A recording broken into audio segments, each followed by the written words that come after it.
Shalom sahabatku, sebelum kita merenungkan kebenaran firman Tuhan di pagi hari ini, mari kita sama-sama berdoa. Bapa yang baik, kami mengucap syukur atas kebaikan-Mu.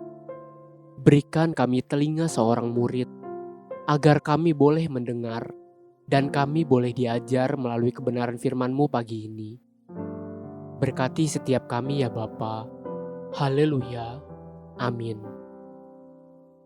Pagi hari ini, kita akan merenungkan kebenaran firman-Nya dengan tema Kesempatan yang Hilang.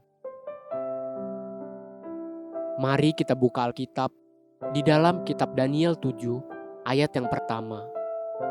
Pada tahun pertama pemerintahan Belsyazar, Raja Babel, bermimpilah Daniel dan mendapat penglihatan-penglihatan di tempat tidurnya.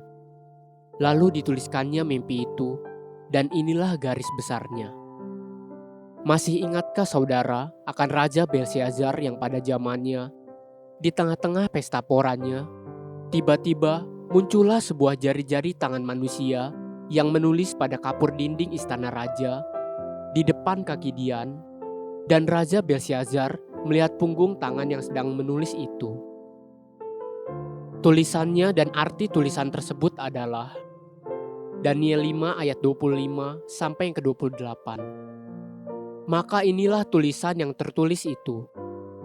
Mene, mene, tekel ufarsin.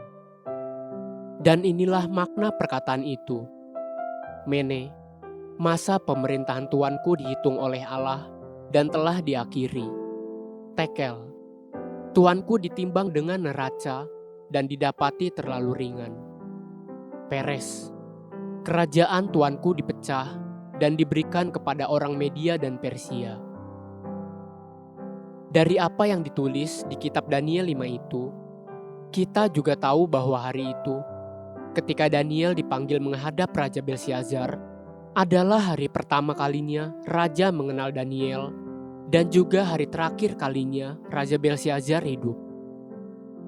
Sekarang kembali kepada kitab Daniel 7 di ayat 1 tadi. Sebenarnya pada tahun pertama pemerintahan Raja Belsyazar, Daniel sudah mendapatkan penglihatan-penglihatan. Dan salah satu penglihatan yang Daniel terima adalah Daniel 7 ayat ke-11 sampai yang ke-14.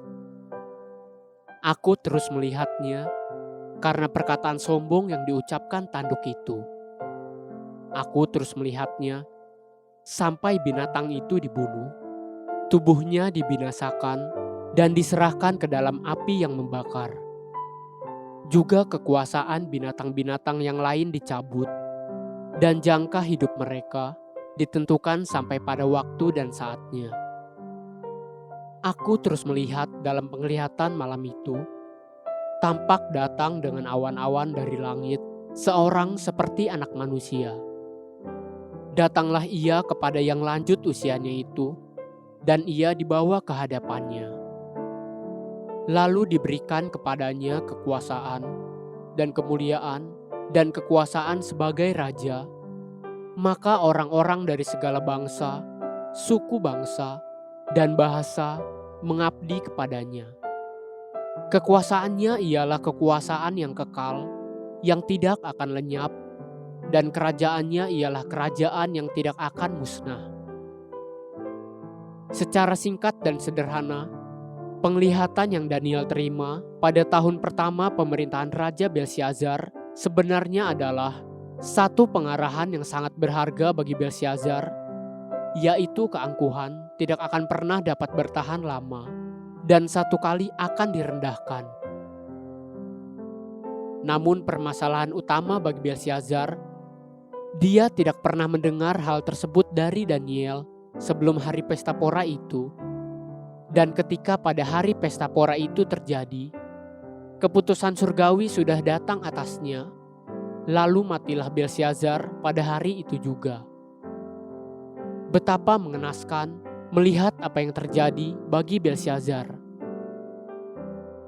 Sia-sia, itulah lukisan hidupnya yang dapat saya rangkumkan. Semua karena keangkuhan yang ada padanya. Tapi jika kita telusuri akarnya, Pada akarnya, sebab dia sendiri tidak menerima pembapaan lewat Daniel yang telah begitu banyak memberi pelajaran dan kebenaran di masa hidup ayahnya, Nebukadnezar. Jangan sampai kesempatan yang sama hilang di dalam hidup kita. Belajarlah hidup seperti seorang anak dan bukan anak yatim yang menolak pembapaan. Haleluya. Sahabatku, mari kita sama-sama berdoa. Terima kasih Bapa Surgawi, ajari aku dan terus tuntun aku agar hidupku sesuai kehendak-Mu. Amin. Jesus loves you and so do I.